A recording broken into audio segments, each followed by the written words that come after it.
Alors ici, vous allez sortir votre cahier de notes. Vous allez prendre par écrit les notions de l'univers matériel, des notions partielles qui ont été inspirées par 2 examens. Alors, je commence par les indicateurs acido-basiques. Donc, vous prenez en note.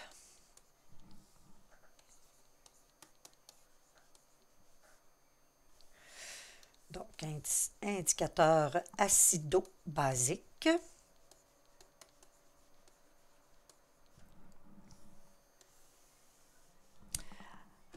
Ça nous aide, un indicateur acido-basique, à déterminer si une solution est acide, neutre ou basique.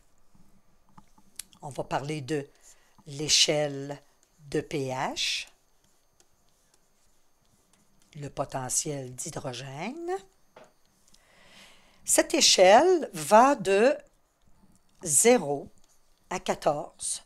Normalement, en laboratoire, on utilise des solutions tampons de 0 à 12. C'est pour cette raison que, par exemple, dans l'examen, on retrouve, lorsque des indicateurs vont changer de couleur dans différents milieux, acide, basique ou neutre, on retrouve souvent les zones allant de 0 jusqu'à 12 comme pH. Alors ici, on va faire de 0 à 14. Nous avons nos pH. Le 7 correspondant à une solution qui est neutre. Donc, on va l'écrire.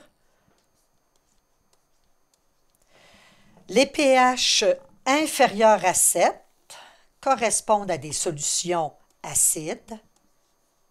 Et plus le pH est petit, plus l'acide est fort. De l'autre côté, nous avons les pH qui vont de 8 à 14.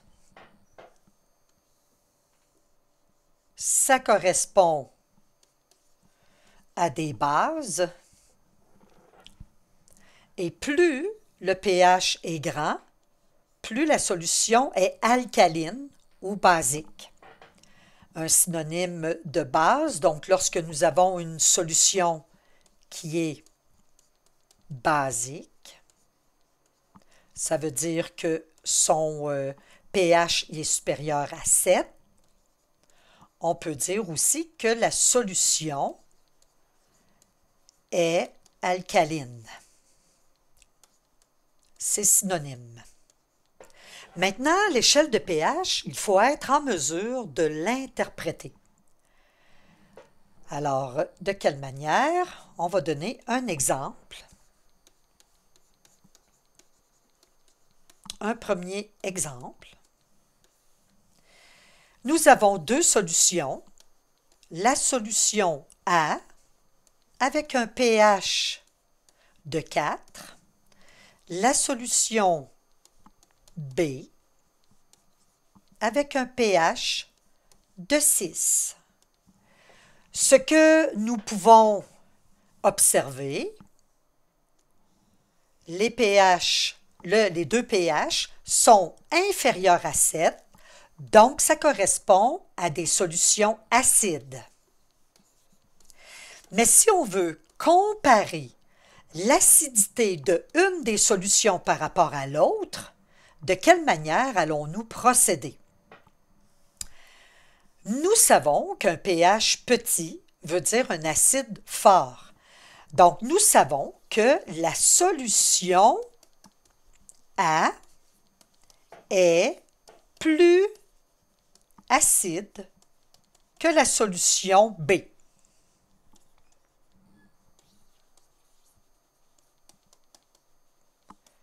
Mais combien de fois plus acide? Retournons voir notre échelle de pH.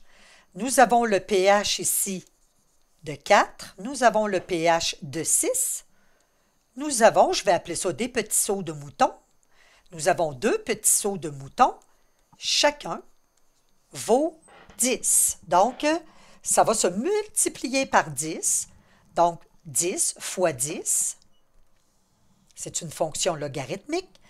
Donc, on va pouvoir dire que la solution A est 10 fois 10, ça veut dire 100 fois plus acide que la solution B.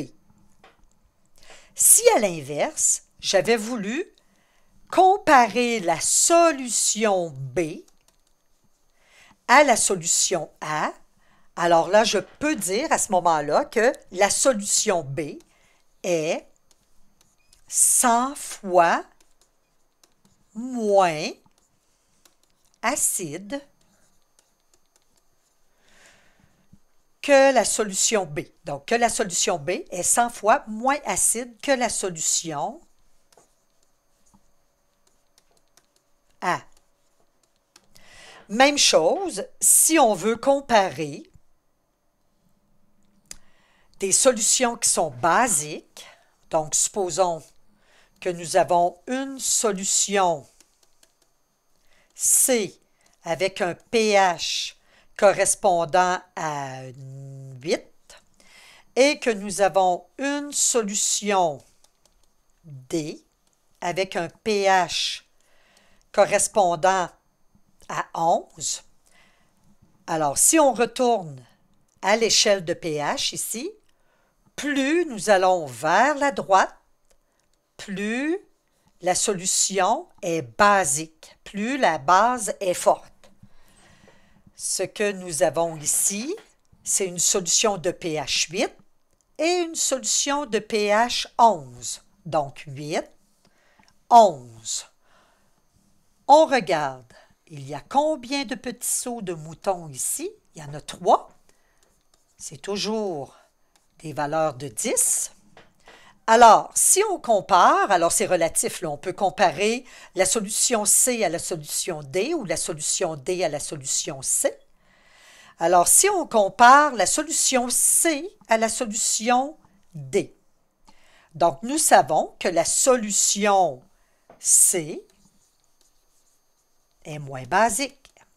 Donc, la solution C est, bon, on sait qu'elle est moins basique puisque le pH est plus petit. Mais combien de fois? Alors, comme on a 3 petits sauts de mouton qui nous séparent du pH 11, alors elle est 10 fois 10 fois 10, ce qui donne 1000, est 1000 fois moins, on pourrait dire alcaline ou basique, donc est 1000 fois moins basique que la solution D. Et à l'inverse, on aurait pu dire que la solution D est 1000 fois plus basique que la solution D. On sait que les indicateurs acido-basiques peuvent changer de couleur et souvent, dans des questions d'examen, on va nous demander justement de trouver la nature d'une solution, acide, basique ou neutre, lorsqu'on a différents indicateurs avec différentes couleurs. Donc, c'est souvent ça qu'on va poser comme question dans un examen. Mais lorsqu'on est capable d'interpréter notre échelle de pH, les couleurs, ça va relativement bien. Toujours en lien avec l'acidité, l'alcalinité, on se souvient que une base, un acide, je vais écrire l'acide en premier, c'est pas grave, on peut écrire la base, là. Mais on se souvient qu'un acide plus une base, on sait, je la mets en bleu, hein, on sait que le papier de tournesol devient bleu dans une base et rouge dans l'acide. Alors, ça nous donne toujours, et ça, il faut l'apprendre par cœur, OK?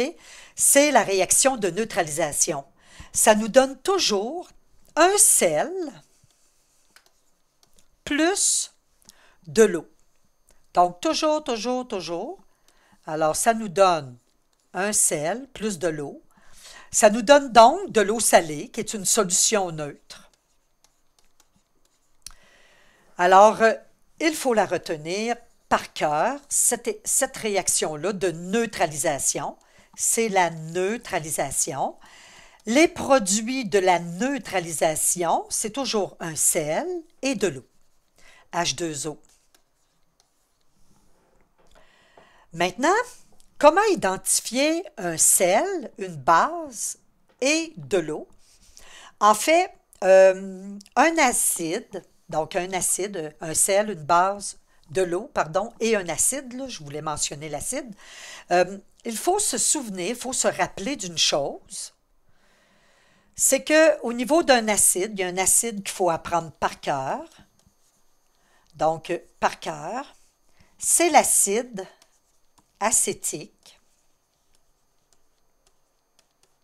C'est l'acide, en fait, c'est une solution, le vinaigre, c'est une solution d'acide acétique.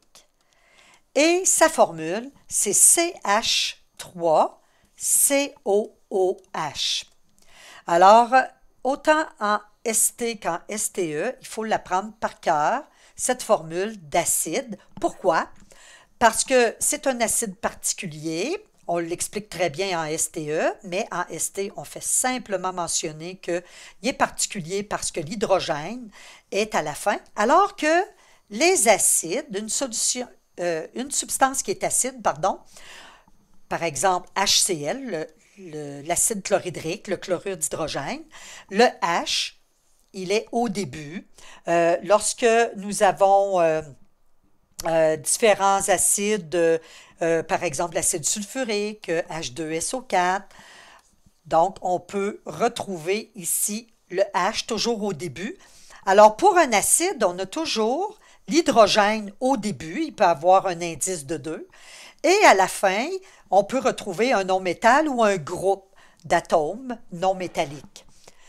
Alors, ça, c'est pour les acides. Maintenant, pour une base, qu'est-ce qu'on retrouve?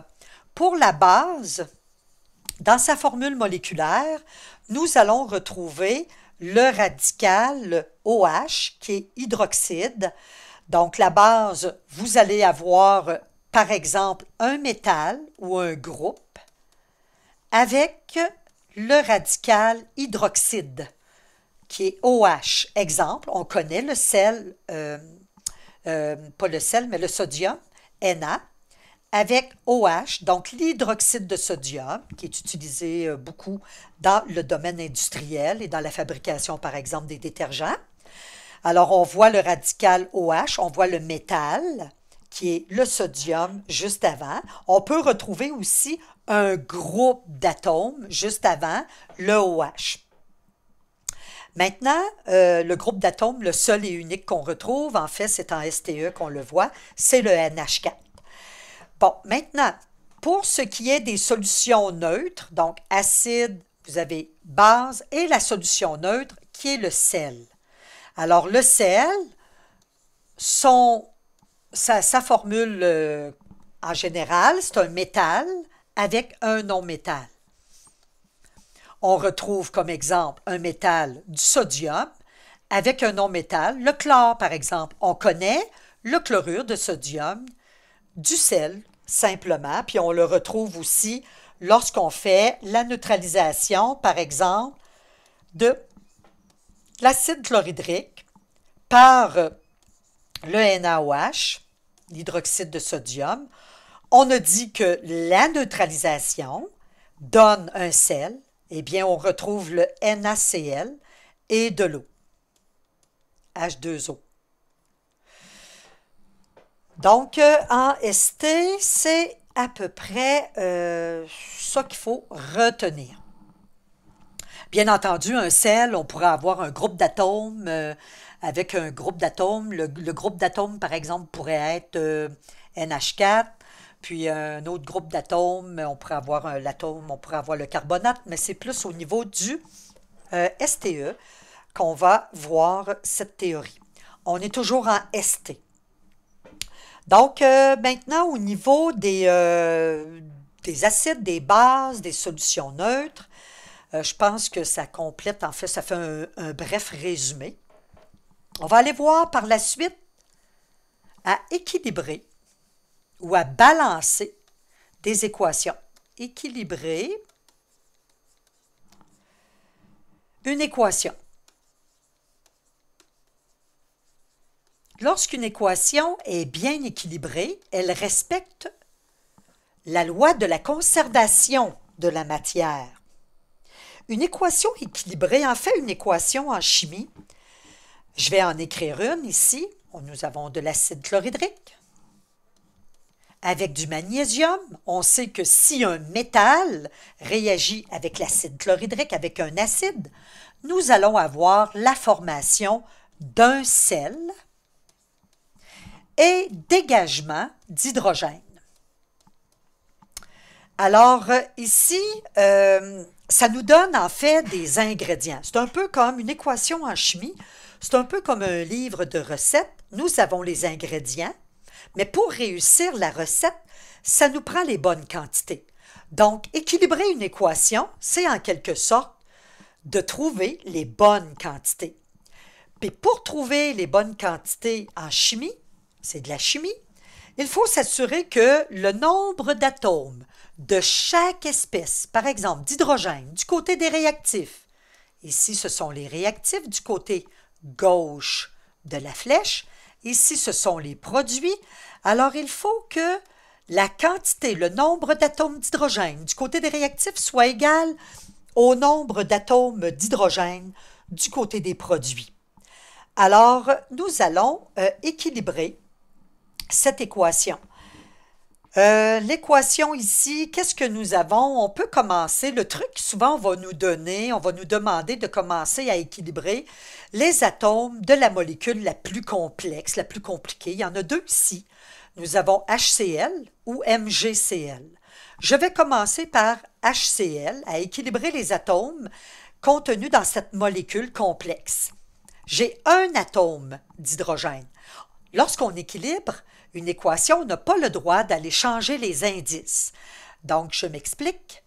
Je n'ai pas le droit d'aller changer ici parce que du côté des produits, j'ai vraiment deux atomes d'hydrogène. Je n'ai pas le droit d'aller mettre un 2 ici. Alors, c'est une règle qu'il faut respecter. On a juste le droit d'aller mettre des coefficients, donc des nombres, des chiffres devant la molécule. Alors, si ici, nous avons deux atomes d'hydrogène, donc c'est sous-entendu qu'il y a un coefficient de 1, donc 1 fois 2, ça se multiplie les coefficients avec les indices. Donc, 1 fois 2, ça donne 2. Alors ici, j'en ai 1. 1 fois quoi donne 2? C'est 2. Alors, je viens d'équilibrer le nombre d'atomes d'hydrogène. Par le fait même, le nombre d'atomes de chlore devient 2 fois 1, 2. Allons voir du côté des produits. Oups, il y en a juste un. Pour en avoir deux, il faut mettre un coefficient de 2 devant. Et par la suite, le magnésium, c'est celui qu'on garde pour la fin, parce que de toute façon, du côté des réactifs, il est seul. Il y a juste un atome de magnésium. Alors, on fait du côté des produits 2 fois 1. Il y a donc 2 atomes de magnésium. Pour en avoir 2 du côté des réactifs, on met un coefficient de 2. Si elle est très, très bien balancée, vous pouvez revérifier, la masse totale des réactifs va être égale à la masse totale des produits. Et pour calculer, on pourrait utiliser le tableau périodique. Alors, juste aussi pour pratiquer nos molécules, alors j'ai affaire ici à l'acide chlorhydrique, c'est un acide, puisqu'il y a de l'hydrogène avec un non-métal. Ici, j'ai un métal. Un acide plus un métal, si ça réagit, il va toujours y avoir un sel avec de l'hydrogène gazeux qui va être libéré. Ça aussi, on l'apprend par cœur, comme je l'avais mentionné tout à l'heure. Donc, pour la neutralisation, c'est la même chose ici pour la réaction avec un acide et un métal. On apprend qu'il y a toujours un sel avec un dégagement de dihydrogène. Alors, si on nous donne déjà une équation qui est équilibrée, par exemple, dans un choix de réponse, supposons qu'on nous demande si une équation est équilibrée. Bien entendu, on va nous donner la bonne équation, donc supposons que ça c'est le choix A. On pourrait nous donner comme choix B la même équation, mais attention, qui serait bien équilibrée, mais tous les coefficients, regardez, je les multiplie par 2, tous les coefficients. Alors, à ce moment-là, si on regarde les atomes de chaque espèce, donc du côté des réactifs et qu'on les compare du côté des produits, donc nous avons 4 atomes d'hydrogène du côté des réactifs, nous en avons 2 fois 2, donc 4 du côté des produits. Maintenant, 4 fois 1 pour le chlore, donc 4. Du côté des produits, 4 fois 1, 4 pour le chlore. Pour le magnésium, 4 fois 1 du côté des réactifs et 4 fois 1 du côté des produits. Elle est bien équilibrée. Mais attention, elle n'est pas simplifiée. Alors, elle ne sera pas un choix de réponse. Elle ne sera pas un choix de réponse. Alors, si c'est un choix de réponse, celle-ci, cette réponse-ci, on va l'éliminer. On peut vous donner, bien entendu, les deux autres choix de réponse. Il y a toujours 4 choix de réponse dans l'examen. Donc, on pourrait vous donner une équation tout simplement qui n'est pas bien équilibrée. Alors, on a simplement à comparer le nombre d'atomes de chaque côté et de constater finalement que ce n'est pas équilibré. Donc, ici, j'ai un atome d'hydrogène alors qu'ici, j'en ai 2. Donc, on élimine. Et ainsi de suite. Donc, un autre choix de réponse avec une autre équation, une équation qui n'est pas équilibrée. Donc, on aurait pu écrire la chose suivante. Et voilà, donc un peu n'importe quoi. Donc, si on compare le nombre d'atomes d'hydrogène, on en a 2. Du côté des produits, on en a 4 fois 2, 8. Donc, tout de suite, on peut éliminer.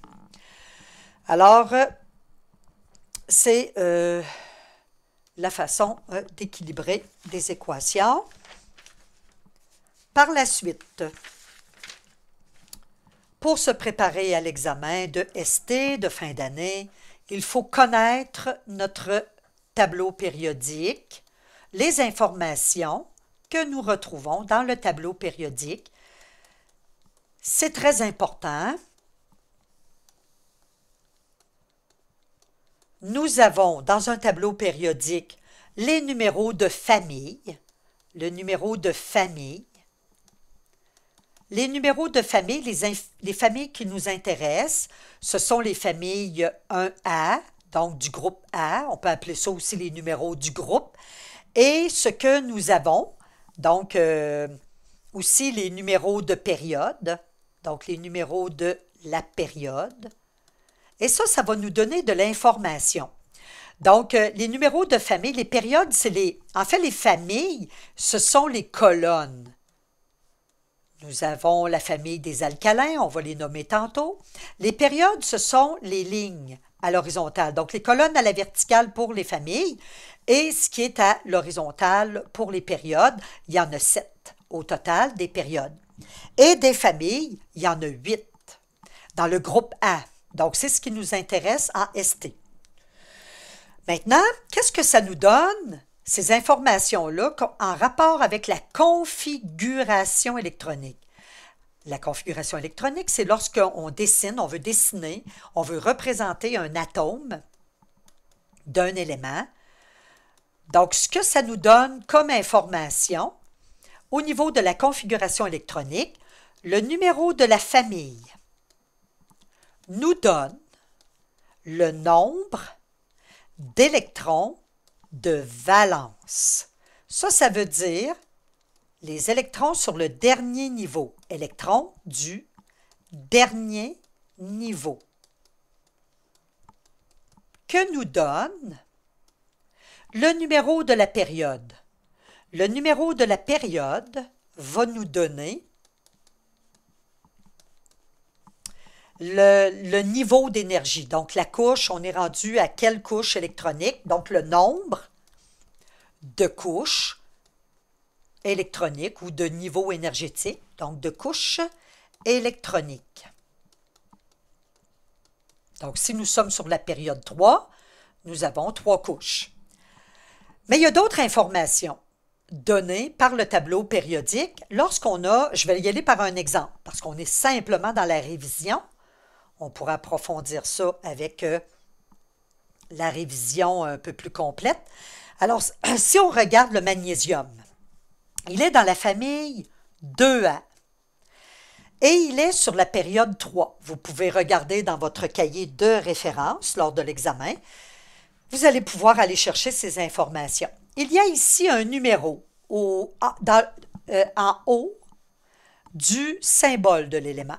Ce numéro, on l'appelait le numéro atomique. Et le numéro atomique va nous donner aussi de l'information en lien avec la configuration électronique. En fait, le numéro atomique représente le nombre de protons. Puis les protons sont dans le noyau. Ensuite, nous avons la masse qui est inscrite en dessous. La masse en ST nous intéresse un peu moins. C'est la masse atomique, mais on va l'utiliser plus en STE pour trouver, par exemple, le nombre de neutrons. Donc, la masse atomique. Alors, nous allons faire la configuration électronique de l'élément magnésium. Nous avons son noyau, donc le noyau. Et qu'est-ce qu'on retrouve dans le noyau? On retrouve les protons. Mais combien en avons-nous? Nous avons un numéro atomique qui est égal à 12. Nous avons 12 protons. Nous savons que le nombre de protons, il est égal au nombre d'électrons. On a vu avec le modèle de Thomson qu'il y avait des électrons et des protons en nombre égal. Avant de placer les électrons, dessinons les couches électroniques. Alors, comme le magnésium est sur la période 3, la troisième ligne à l'horizontale, nous avons donc 3 niveaux. Les électrons à placer en premier sont les électrons qui correspondent, donc ici le 3, ça correspond au nombre de niveaux énergétiques ou de couches électroniques, mais le numéro de la famille correspond au nombre d'électrons de valence. Il y en a donc 2. Il faut avoir le même nombre de protons que d'électrons. Alors, nous avons 2 électrons de placer, mais sur le premier niveau, jamais plus que 2. Et par la suite, l'avant-dernier, le seul et unique niveau qui reste, on place la balance pour que ça puisse faire 12. Alors, il nous manque ici 8 électrons. Et voilà la configuration électronique du magnésium. Maintenant, j'ai parlé des familles tout à l'heure. Il faut connaître les propriétés de chacune de ces familles. Les propriétés, on va les connaître plus dans le lien sur la révision totale, la révision complète de l'univers matériel. Mais c'est très important d'aller lire les caractéristiques de chacune des familles. Rappelons-nous de la famille 1A qui correspondait aux alcalins, des métaux très réactifs qui réagissent violemment avec l'eau, qui sont relativement mous, des bons conducteurs d'électricité. D'ailleurs, les métaux sont de bons conducteurs de chaleur et d'électricité. Ensuite, nous avons la famille 2A. Donc, c'est des familles qui ont des noms qu'on appelle ici alcalino-terreux parce qu'on retrouve beaucoup de ces éléments-là dans la croûte terrestre. Ce sont encore des métaux. Ils ont les propriétés des métaux, mais sont un petit peu plus durs que les alcalins. Les alcalins, on peut les couper même avec un couteau. Mais pas les alcalino-terreux, ils sont un peu plus durs. Alors, ils vont réagir avec l'eau, mais moins violemment. Ensuite, il y a des familles qui n'ont pas de nom. Alors, le nom attribué à ces familles-là, comme la famille 3A, on va l'appeler la famille du bore, puisque le premier élément de la famille, c'est le bore. Ensuite, nous avons la famille 4A, même chose, elle n'a pas de nom spécifique, mais le premier élément, c'est le carbone. On va donc l'appeler la famille du carbone. La famille 5A, c'est l'azote qu'on retrouve, donc on va l'appeler la famille de l'azote. Même chose pour la famille 6A, elle n'a pas de nom, mais c'est l'oxygène qu'on retrouve en premier, donc on va l'appeler la famille de l'oxygène. Alors vous allez avoir 4 noms à apprendre par cœur. Alcalin, alcalino-terreux, et ensuite la famille 7A qui a un nom spécifique. Donc, nous l'appelons la famille des halogènes. Des générateurs, halogène veut dire générateur de sel. Alors, la famille des halogènes. Et ils sont très réactifs, surtout le fluor.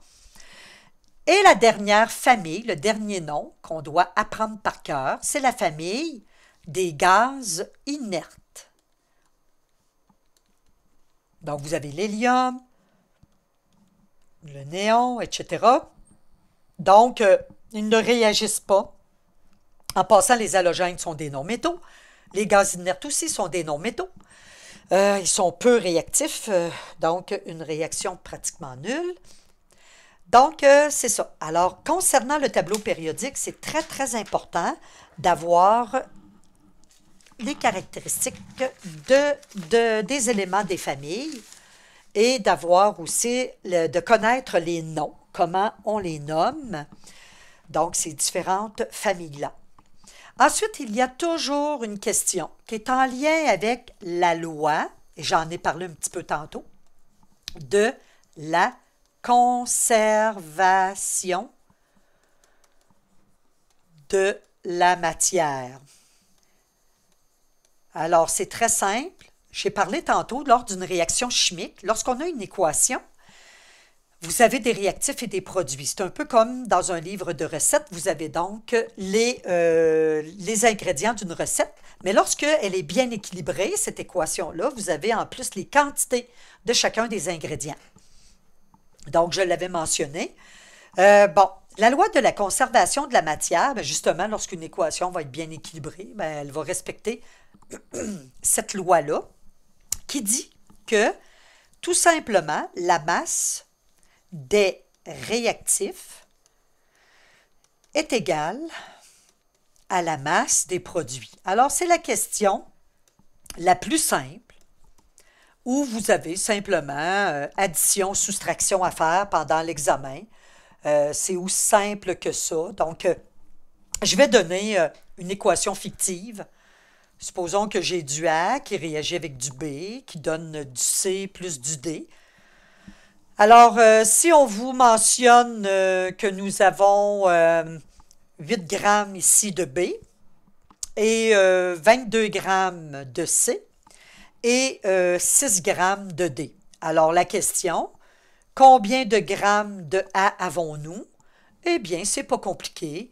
Ça doit respecter la loi de la conservation de la matière, c'est-à-dire que la masse des réactifs doit être égale à la masse des produits. Donc, la masse des produits, je suis capable de l'avoir en totalité, c'est 22 plus 6, ce qui donne 28 grammes. Donc, 8 plus quoi va donner 28 grammes? Ben, c'est 20 grammes, tout simplement. Donc, nous avons une masse pour A qui est égale à 20 grammes. Alors, la loi de la conservation de la matière, c'est très, très, très simple. C'est jamais compliqué. Il faut bien lire la question, c'est tout. Ensuite, la notion des électrolytes. J'aurais pu en parler tantôt lorsque j'ai parlé des acides, des bases et des sels avec l'échelle de pH. Donc, les électrolytes, on se souvient que ce sont des solutions qui permettent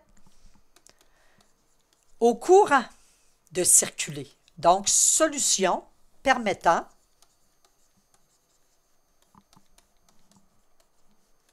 au courant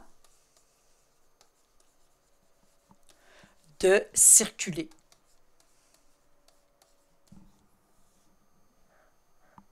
Au courant électrique de circuler. Alors, ces solutions, nous retrouvons les solutions. Il faut que ce soit en solution, hein? On va voir les conditions dans quelques instants. Il faut que ce soit les solutions acides, ensuite basiques, les bases, et salines, donc les sels. Mais attention, il y a des conditions que nous avions vues juste avant. Pourquoi que ces solutions-là permettent au courant électrique de circuler? C'est parce qu'il y a la présence, et là, écrivez-le en gros, d'ions.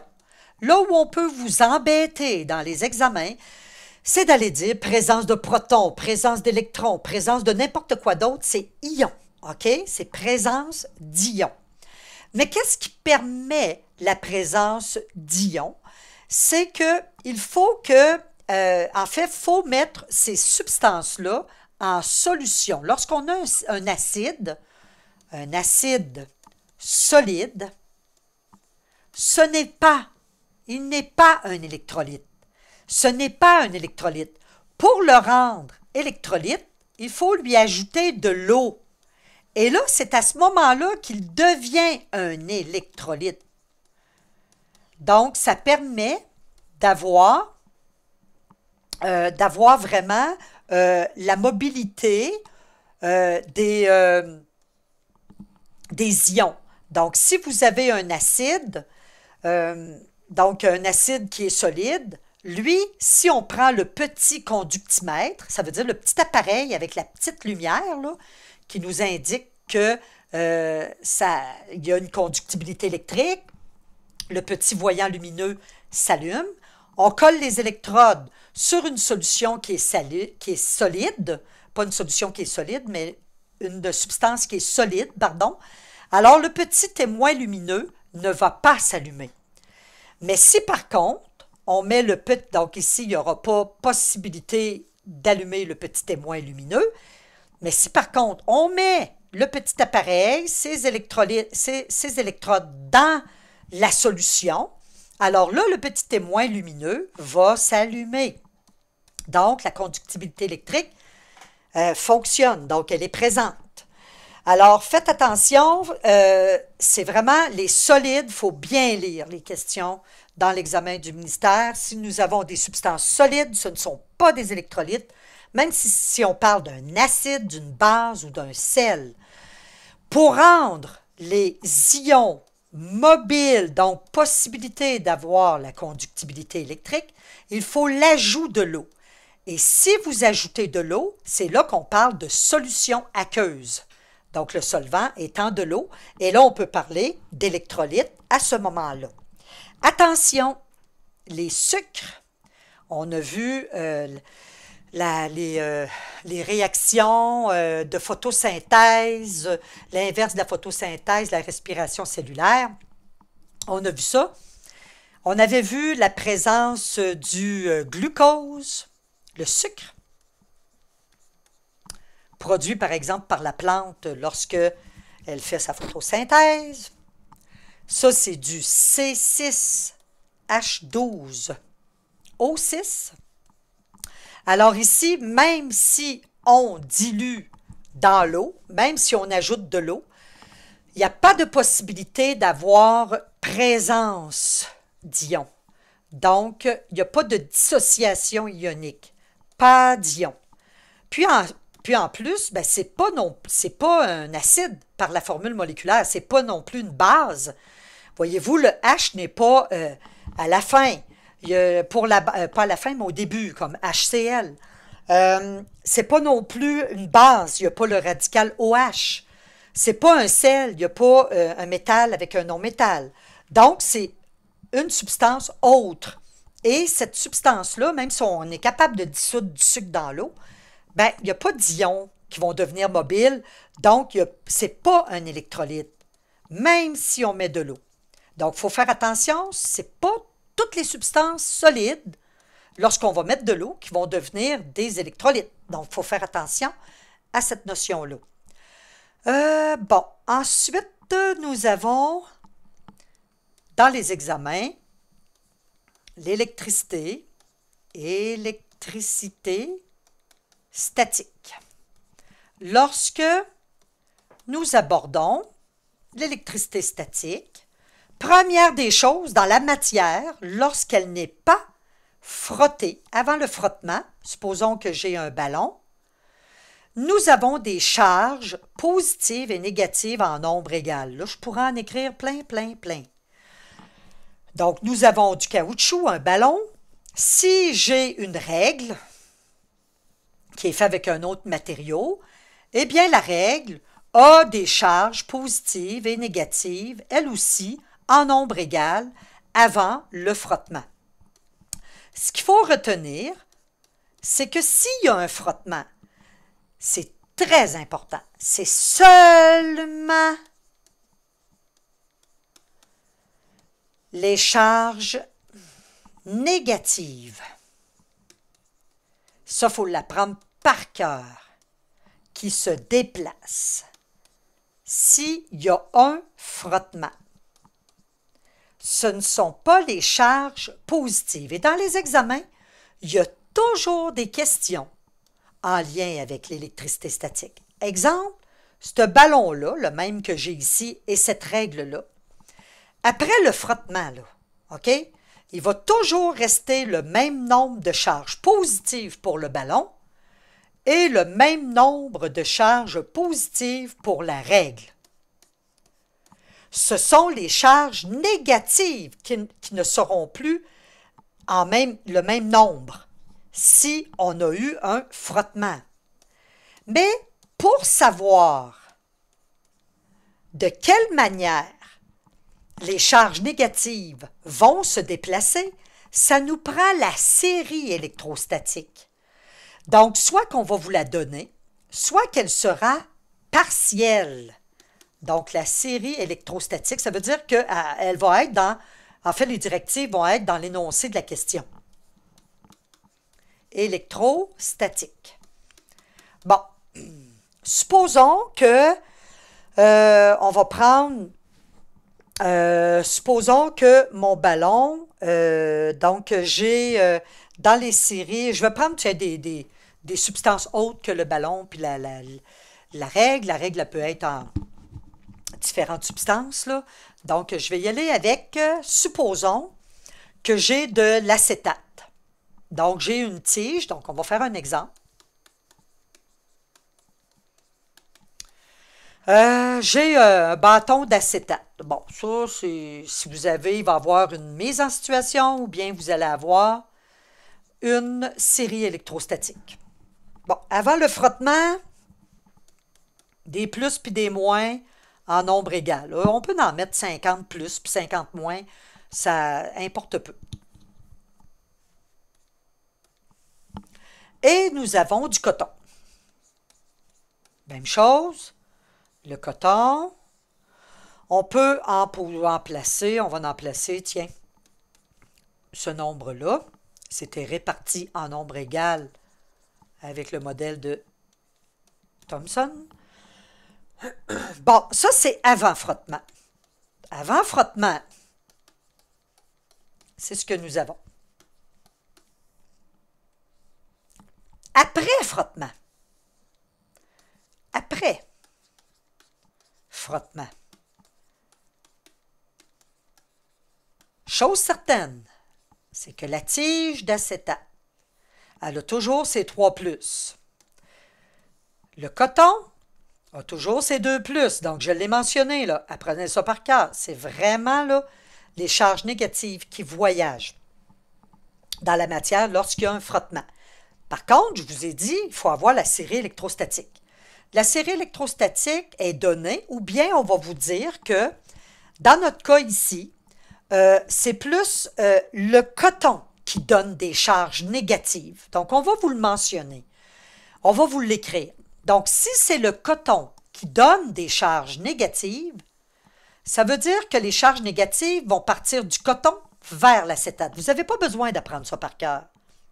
Ça va être donné dans l'examen, soit par une série électrostatique ou soit par dans l'énoncé de la question. Alors ici, c'est dans l'énoncé de la question, par exemple, on mentionnerait que c'est le coton qui donne des charges négatives. Donc, le coton donne des charges négatives. Bon. Alors, ça veut dire qu'après le frottement, c'est le bâton d'acétate qui va se retrouver avec plus de charges négatives, puisque le coton en a donné. Alors, le coton, si on regarde maintenant la quantité pour l'acétate, la quantité de plus par rapport à la quantité de moins, c'est la quantité de moins qui est en surplus. On va donc dire que la bande d'acétate est chargée. Donc, la bande est chargée négativement. Négativement. Parce que son nombre de moins est supérieur à son nombre de plus. Et le coton, lui, on va dire qu'il est chargé positivement, puisque c'est sa quantité de positif qui est supérieure à la quantité de négatif.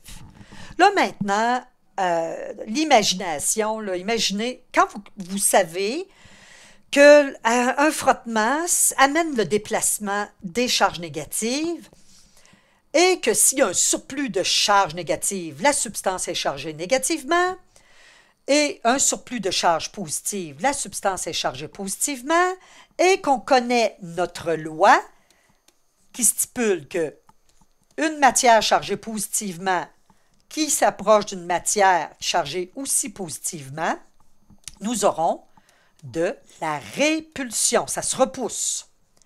Même chose si nous avons une matière chargée négativement et une matière chargée négativement, nous allons avoir encore de la répulsion.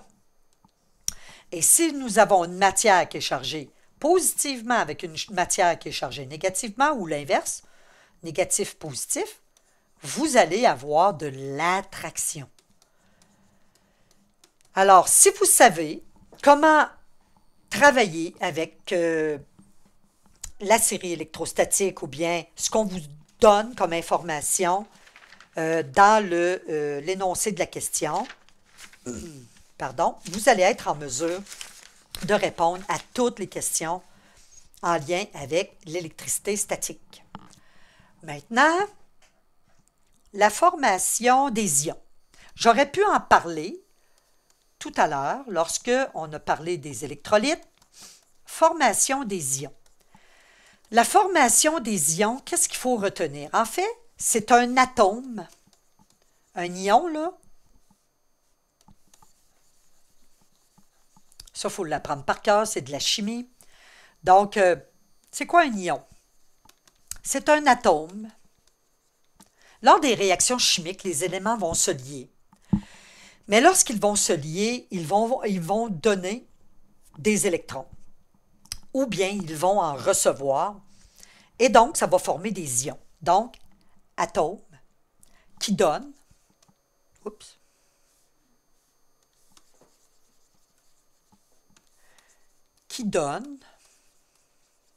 ou qui perd des électrons. Bon. Alors, ce qu'il faut retenir en ST, pardon, c'est qu'un métal, on le sait que dans le tableau périodique, les métaux se retrouvent du côté gauche de l'escalier. C'est assez facile à retenir puisque vous avez, par exemple, le magnésium, le fer, le cuivre qui sont tous à gauche de l'escalier dans votre tableau périodique. Un métal, lors d'une réaction, ça donne. Donc, c'est donneur d'électrons. Et lorsque, rappelez-vous, les électrons sont négatifs. Lorsqu'on donne des charges négatives, il nous reste plus de positifs. Alors, c'est pour ça que les métaux forment toujours un ion positif. Tout le temps. Tout le temps. Métal, ion positif. Là, ça paraît bizarre parce qu'on dit ça donne, donc ça perd des électrons. Puis souvent, dans notre tête, une perte de quelque chose, c'est du négatif. Mais là, non, parce que là, on perd du négatif. Donc, on est plus positif. Un électron, c'est négatif. Alors, Comment on va écrire l'ion du métal? Le truc, apprenez-le par cœur. Donc, l'ion métallique, il va avoir une charge. Donc, si je prends l'aluminium, l'aluminium est dans la famille 3A. Il a 3 électrons sur le dernier niveau. Il va s'en débarrasser. En fait, les électrons, les métaux vont se débarrasser des électrons qui sont sur le dernier niveau. Alors, l'ion va être Al et on met en exposant le positif parce qu'on a dit qu'un métal, ça forme un ion positif. Mais de combien?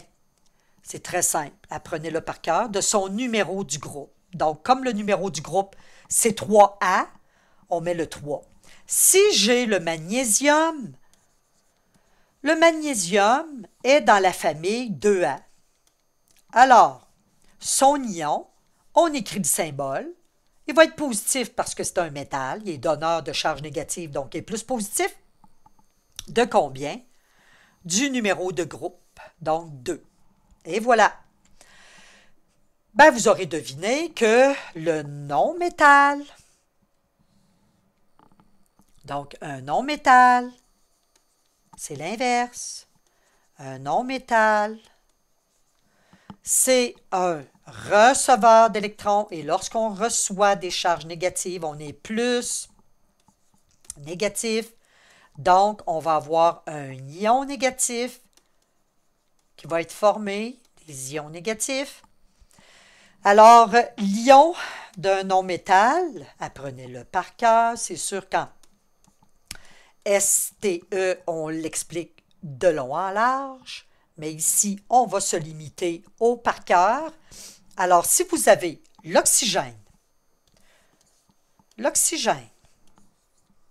c'est un élément qui se retrouve dans la famille 6A.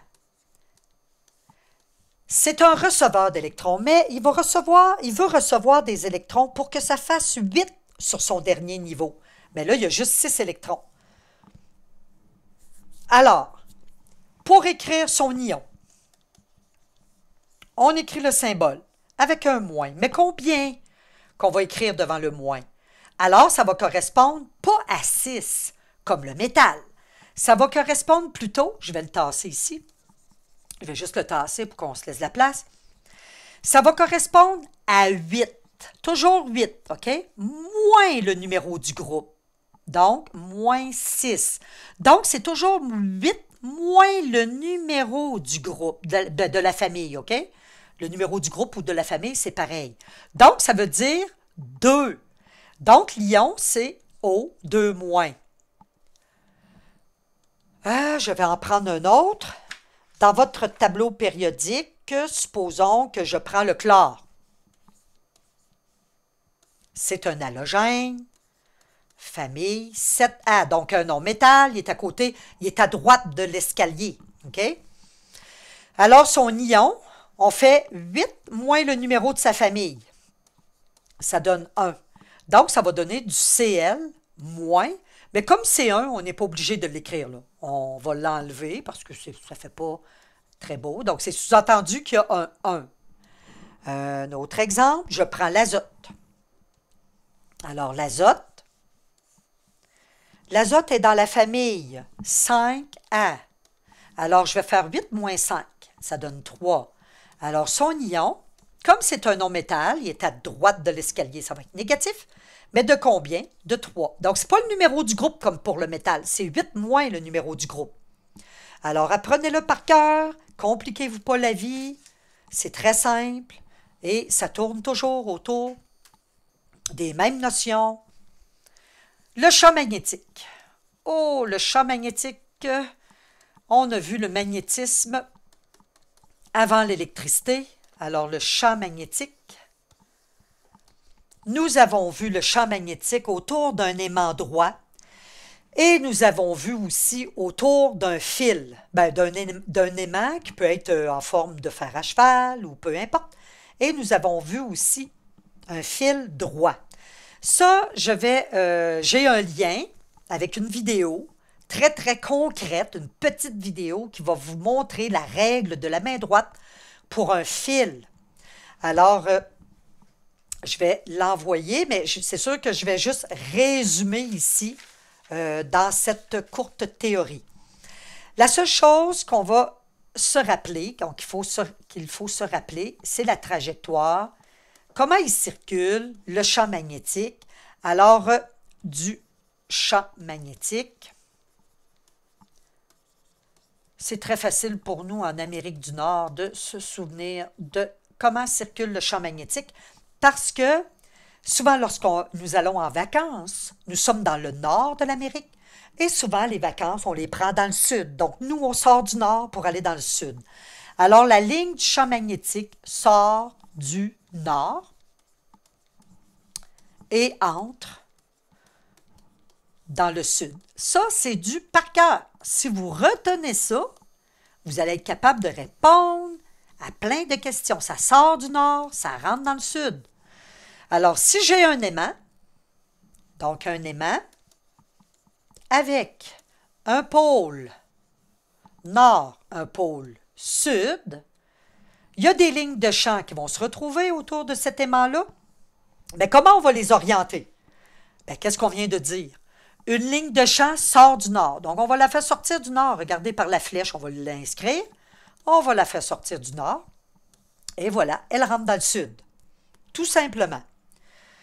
Maintenant, on a vu pour un fil droit. Alors, c'est là que je vais juste résumer brièvement. Je vais envoyer le lien pour le fil droit. Il est sur mon site internet patioscience.com.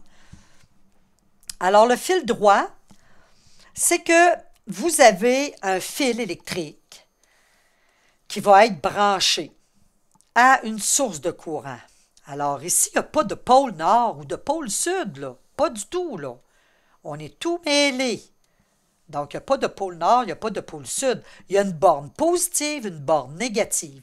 Et le courant circule de la borne, c'est des électrons qui circulent, les électrons, c'est plus le courant conventionnel, non conventionnel, c'est le courant réel. Alors, nous avons le courant, qui est souvent représenté par le petit i avec un petit vecteur, ou on peut dire aussi le grand I. OK, donc le courant qui circule de la borne positive vers la borne négative. C'est très important de retenir ça par cœur, parce que la règle de la main droite, pour le fil droit, qu'est-ce que ça nous donne? Qu'est-ce qu'il faut retenir de la règle de la main droite? Donc, on va aller l'écrire, puis après ça, on va l'appliquer. Règle de la main droite. Et votre crayon peut servir de fil droit. Donc, règle de la main droite pour un fil droit. Alors, qu'est-ce qu'il faut retenir de cette règle-là? C'est que le pouce va suivre le courant. Donc, c'est pour ça qu'il faut savoir comment le courant circule lorsque le fil est branché à une source. Va suivre le courant. Bien entendu, c'est le courant électrique, là, je vais l'écrire comme ça. Et l'enroulement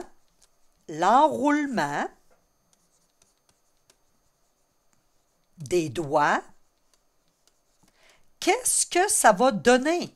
L'enroulement des doigts, ça va donner le sens des lignes du champ magnétique. Ça, il faut l'apprendre par cœur. C'est la règle,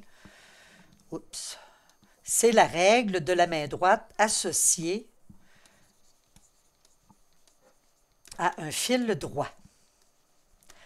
Alors, si je reviens à mon fil, je l'avais branché de cette manière. Et là, n'oubliez pas que dans un examen, vous pouvez tourner votre feuille à l'envers, mettre le fil à la verticale, on s'en fout. Placez ça du mieux que vous pouvez. Nous avons la borne positive, la borne négative. Alors, par cœur, le courant voyage de la borne positive vers la borne négative. Donc, dans le fil, le courant va aller comme ça. Alors, votre pouce va suivre le courant. Donc là, vous pouvez prendre votre crayon, c'est votre fil droit, empoigner votre crayon de telle sorte que votre pouce, ça c'est votre pouce, OK? Votre pouce va suivre le courant et vos doigts vont empoigner votre crayon de cette manière. Vos 4 doigts. Donc, ça c'est votre poignet. Et voilà. Donc, vous allez avoir que les lignes du champ magnétique, qu'est-ce qu'elles vont faire? Elles vont faire ce sens-là. C'est l'enroulement, pardon, l'enroulement des doigts sur votre fil. Donc, prenez votre crayon, placez votre pouce, il va se diriger vers la droite, OK? Et là, enroulez vos doigts pour poigner votre crayon, pour empoigner votre crayon, et vous allez voir que l'enroulement se fait de telle sorte que la ligne de champ va voyager de cette manière-là. Mais encore là, je le répète, je vais vous donner un lien avec vraiment une vidéo très concrète et n'hésitez pas dans l'examen d'utiliser vraiment votre crayon pour faire la règle, pour illustrer, en fait, pour avoir une représentation visuelle du fil droit et de la circulation du courant à l'intérieur du fil. Toujours dans l'univers matériel, en électricité, nous avons la loi de Ohm. La loi de Ohm, dans votre document de référence, elle relie la différence de potentiel avec la résistance et l'intensité du courant. Première des choses, il faut être capable d'isoler chacune des variables là-dedans. Alors, vous pouvez, on peut avoir déjà le U ici, il est déjà isolé. On peut avoir par la suite le R qui est égal à U sur I. Et vous avez le I qui est égal à U sur R. Si vous avez de la difficulté à isoler chacune des variables, apprenez par cœur si vous avez de la difficulté. Je peux, en fait, je vais vous donner, ce ne sera pas long. Bon, je vais vous donner un petit truc, si ça peut vous aider. Le petit cercle magique, souvent qu'on donne en mathématiques, lorsqu'on a 3 variables, avec ici, c'est directement proportionnel. Je mets le U, le R et le I. Alors, si vous voulez isoler le U, cachez le U, ça donne R fois I. Donc, si je cache le U avec mon pouce, ça fait R fois I. Ils sont un à côté de l'autre. Maintenant, si je veux isoler le R, je cache le R avec mon pouce, avec mon doigt, mes doigts, et ça donne U divisé par I. Donc, U divisé par I. Maintenant, si je veux isoler le I, je le cache, et ça va nous donner le U divisé par R. Donc, U divisé par R. On l'appelle le petit cercle magique, donc ça peut vous aider. Maintenant, ce qu'il faut savoir en lien avec la loi de Ohm, vous avez les fameuses unités. Donc, de la différence de potentiel. Différence de potentiel. Ça va vous aider. Les unités, on fait de la physique, là. C'est de l'électricité, mais c'est une branche de la physique. Et la physique, c'est de connaître les variables, leurs noms, mais aussi les unités. Donc, différence de potentiel. Alors, la différence de potentiel, c'est en volts. Le V. Ensuite, vous avez la résistance. Donc, la résistance pour le R. Résistance.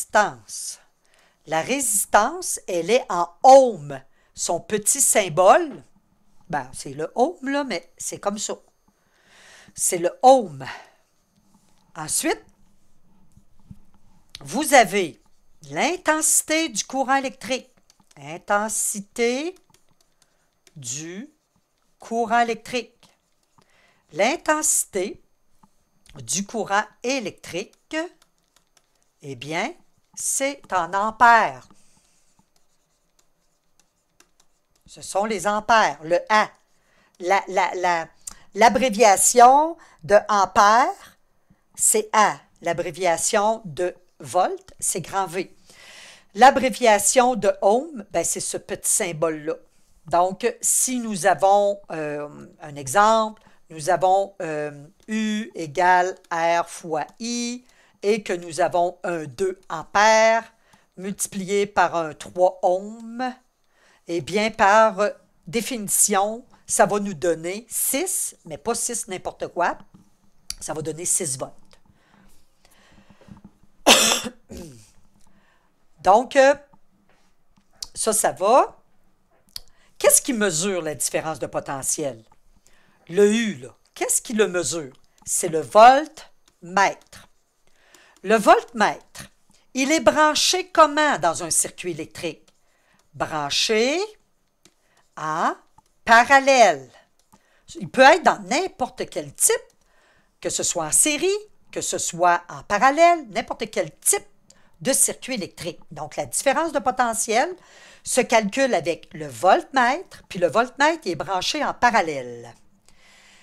Maintenant, l'intensité du courant, c'est mesuré par l'ampère-mètre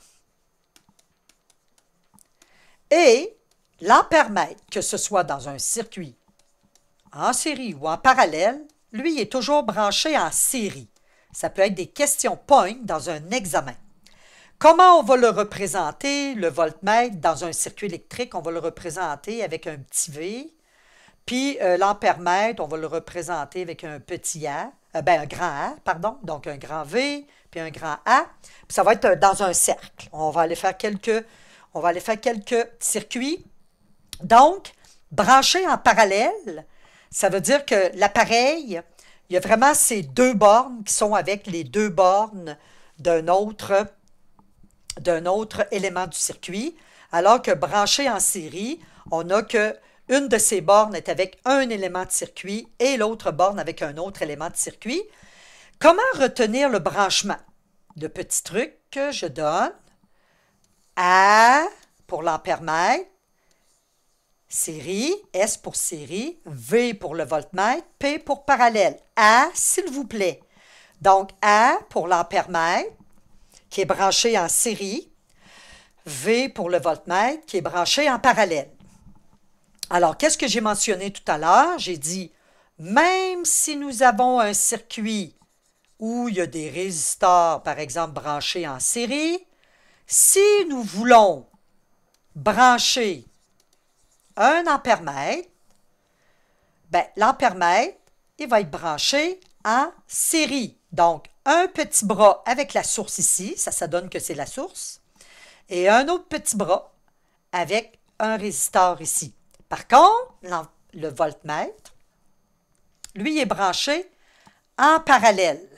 Ça veut dire que ces deux petits bras sont avec les deux petits bras d'un même élément. Même si le circuit est en série, il n'y a pas de problème, on peut placer le voltmètre dans ce circuit-là. Il est branché en parallèle. Ça ne veut pas dire qu'il faut qu'il soit dans un circuit en parallèle, OK? Un circuit en parallèle.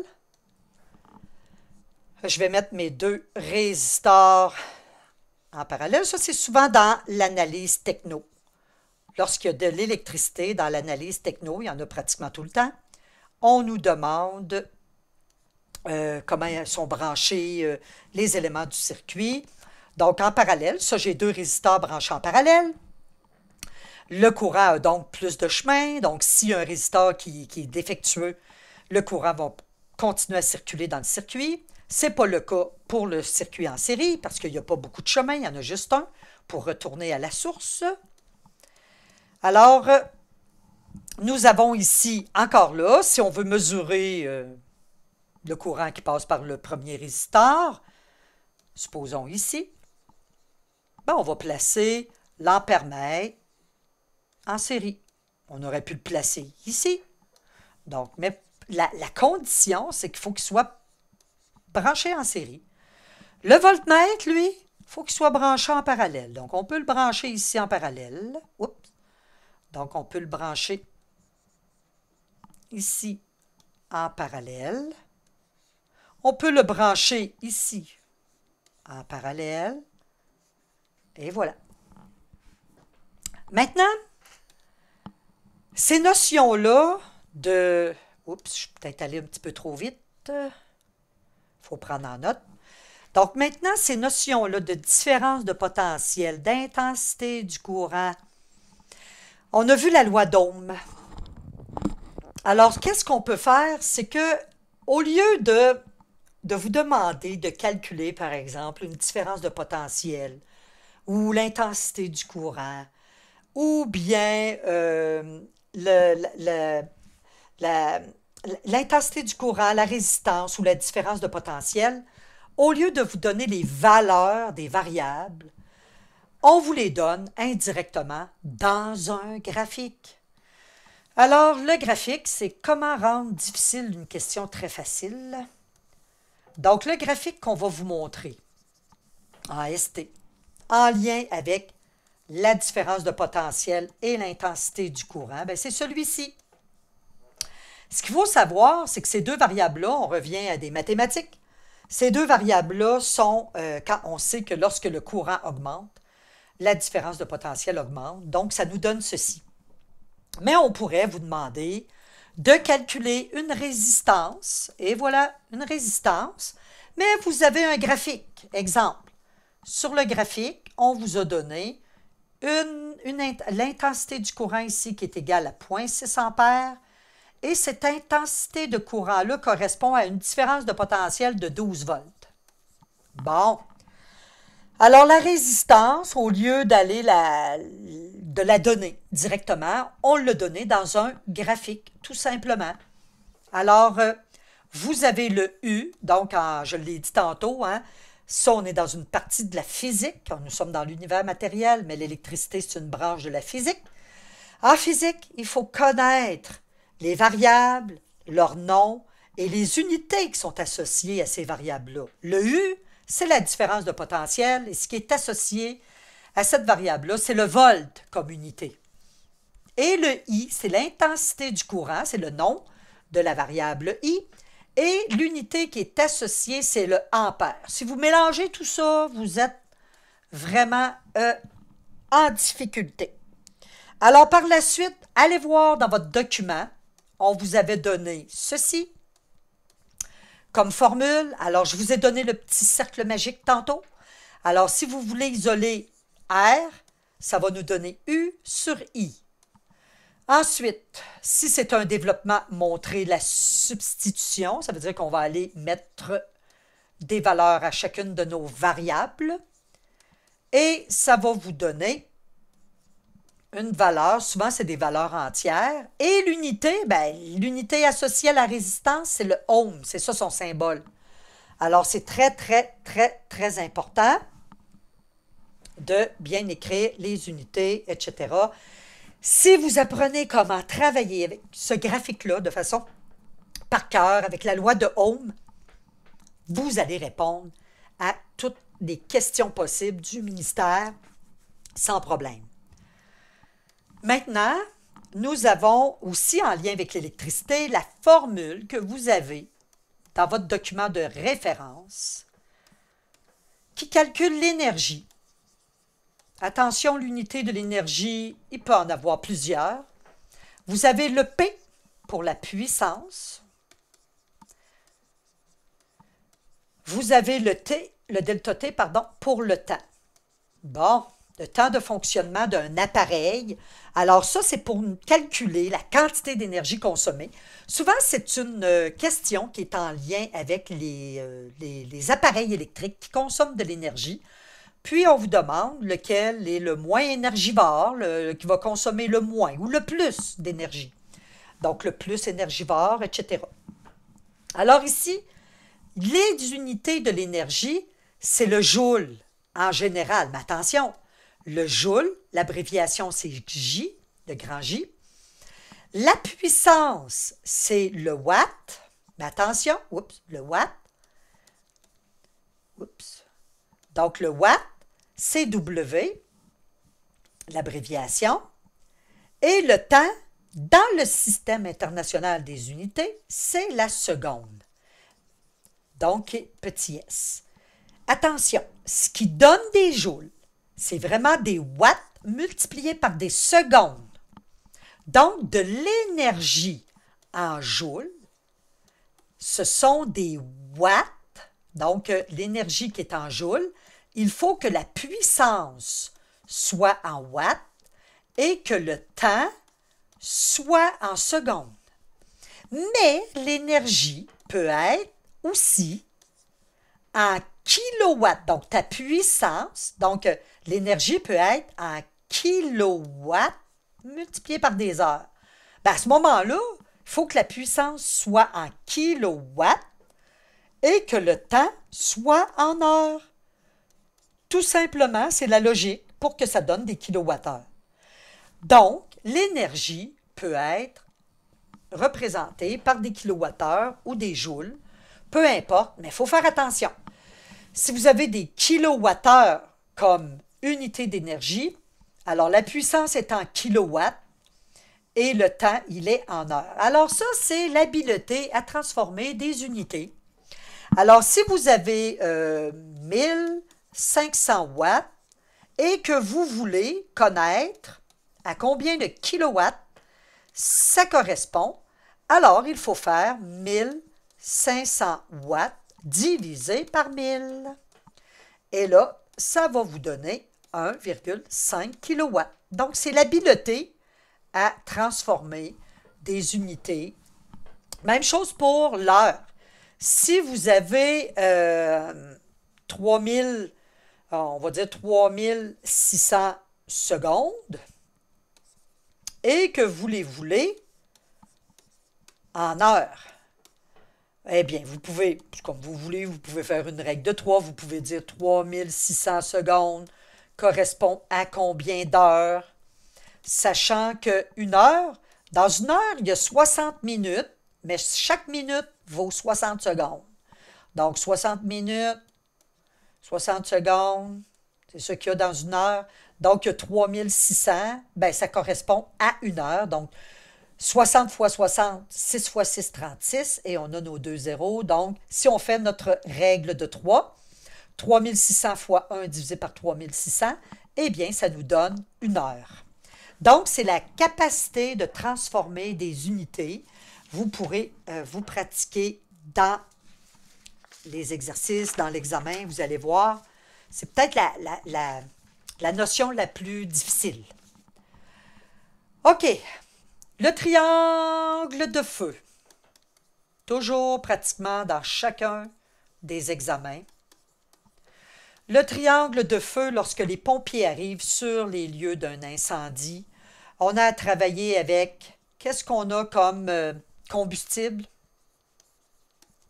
Qu'est-ce qu'on a comme... Donc, si c'est des pneus, il faut les enlever. Qu'est-ce qu'on a comme comburant? Alors, le comburant, c'est l'oxygène. Et qu'est-ce qu'on a comme point d'ignition? Ça veut dire la chaleur. Donc, on va l'écrire, chaleur. Ça nous prend une bonne température d'ignition. C'est pas assez chaud, donc le feu peut pas, il peut pas avoir de combustion. Le comburant, attention, ce n'est pas l'air. Pas l'air. Le ministère, si vous répondez, ah, il y a beaucoup d'air, donc c'est pour ça que le feu, il est vif, par exemple. Il ne faut pas dire l'air, il faut dire, il y a beaucoup d'oxygène. Tu peux dire contenu dans l'air, mais il faut dire l'oxygène, qui est notre comburant. Il entretient la combustion. OK? Donc, on retient pas l'air, c'est l'oxygène, le dioxygène ou l'oxygène. Le combustible, ben, si c'est un le combustible, c'est très large. Ça peut être du bois, ça peut être tout ce qui est essence. Ça, c'est très large. OK?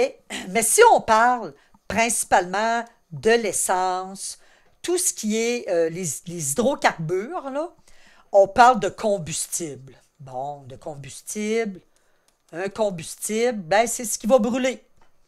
OK? Pardon, on parle de carburant. Excusez. Si on parle de l'essence, c'est un combustible. Donc, on parle de carburant. On met du carburant dans l'auto.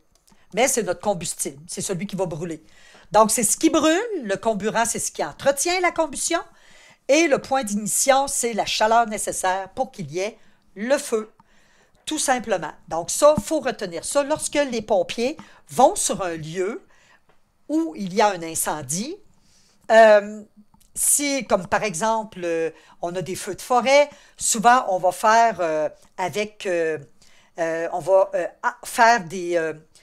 va faire avec de la machinerie, on va couper des arbres, on va déraciner des arbres pour que le feu arrête à un certain endroit. Donc, on le coupe, le feu, en comburant. On pourrait aussi, on peut jeter de l'eau. L'eau, ça refroidit le brasier. Donc, on joue sur le point d'ignition. On pourrait aussi enlever... oups, tantôt, quand j'ai dit on enlève des arbres, OK, on fait une tranchée, on joue sur le combustible, pardon. OK, on joue sur le combustible. Donc, on enlève le combustible, on enlève des arbres. Donc, ils ne pourront pas brûler ces arbres-là. Donc, on enlève des combustibles. Si on met de l'eau, ben, on change la température. Si on met des couvertures sur un feu, ben, on coupe en comburant à ce moment-là. Bon, ensuite, il me reste une petite chose à voir, la fameuse concentration, les unités de concentration. Nous avons vu les grammes par litre, les milligrammes par litre, mais les ppm, les pourcentages aussi. Là, je vais vous entretenir ici sur les ppm. Dans la révision complète, vous allez voir les autres types d'unités. Mais même les pourcentages, lorsqu'on a les pourcentages, un examen par exemple sur 100, ben, la note est sur 100. Okay? C'est quelque chose qui est sur 100. Les parties par million, c'est quelque chose qui est sur 1 million, tout simplement. Mais il y a une petite règle que je vais vous montrer, c'est qu'il faut avoir des unités correspondantes. Ça veut dire quoi, des unités correspondantes? Ben, en fait, si je veux calculer des parties par million, okay, une concentration en parties par million, supposons que j'ai une solution qui a une concentration de 1,35 mg dans, on va dire, 270 000 grammes. On va dire ça comme ça. Et que je veux cette concentration-là, je la veux en ppm. Alors, la règle que je vais vous donner, c'est que les unités doivent être correspondantes. C'est sûr qu'il y a des trucs qu'on vous a donnés, mais quand tu oublies ton truc, ce que tu vas faire, c'est simplement un produit croisé, une règle de 3. Tu vas faire correspondre ici ton 1,35 mg à ton 270 000, mais pas grammes. Transforme-le en milligrammes. Donc, des grammes en milligrammes, tu vas faire fois 1000. Donc, ça va donner ceci en milligrammes. Si on veut en partie par million, ça veut dire qu'on veut ça pour 1 million de milligrammes. C'est comme une note d'examen. Tu as 1,35 sur 270 millions, pardon. Donc, tu veux l'avoir sur 1 million. Donc, c'est simplement une règle de 3 que vous allez effectuer. Et la règle, ben, c'est d'avoir des unités qui sont correspondantes, donc milligrammes, milligrammes, milligrammes, milligrammes, et non des milligrammes avec des grammes ou des kilogrammes, là. Alors ici, vous allez effectuer 1,35 multiplié par 1 million, je vais laisser tomber les unités, divisé par 270 millions, et voilà. Ça va nous donner en partie par million 0,005 ppm. Et si on veut le ramener sur 100, c'est la même chose en pourcentage. 1,35, il faut avoir des unités correspondantes, sur 270 millions de milligrammes. Donc, pour 100 milligrammes, on écrirait 100 au lieu de 1 million. Combien de milligrammes? Et ça nous donnerait des pourcentages, tout simplement. Alors, je vais en faire un autre.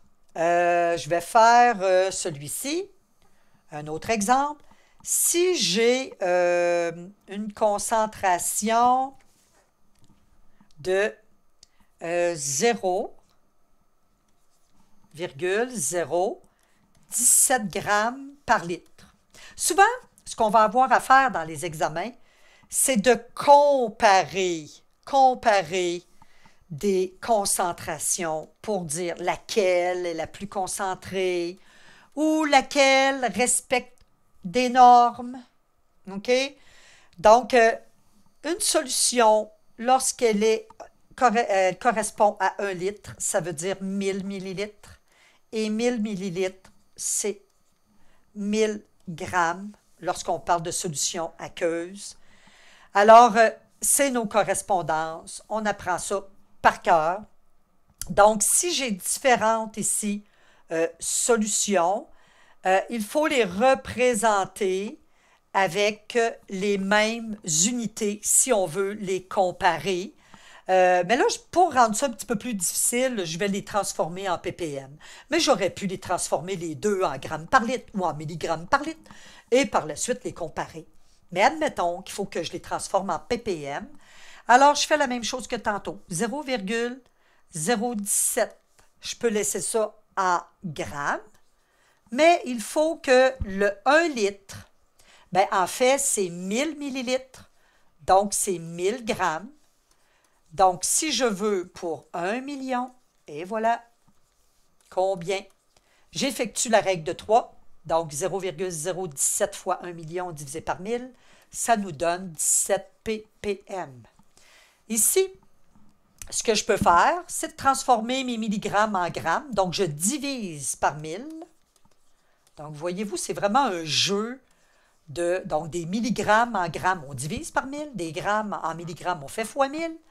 Alors ici, ça correspond à 1 litre, c'est 1000 grammes. Donc, il faut juste avoir les unités correspondantes. Si je veux me ramener à 1 million de grammes, donc X, et je fais mon produit croisé, 0,02196 fois 1 million divisé par 1000, ce qui nous donne 29,6 ppm. Alors, ça nous donne, on peut les comparer à ce moment-là. Les unités de concentration, c'est souvent dans des questions sur l'environnement. C'est des questions aussi où on peut comparer, donc pour voir si la norme, elle est respectée pour un énoncé de questions données, une mise en situation donnée. Alors, c'était un bref résumé de l'univers matériel, mais c'est beaucoup plus que ce résumé. Donc, je vais donner un lien pour la révision totale de l'univers matériel.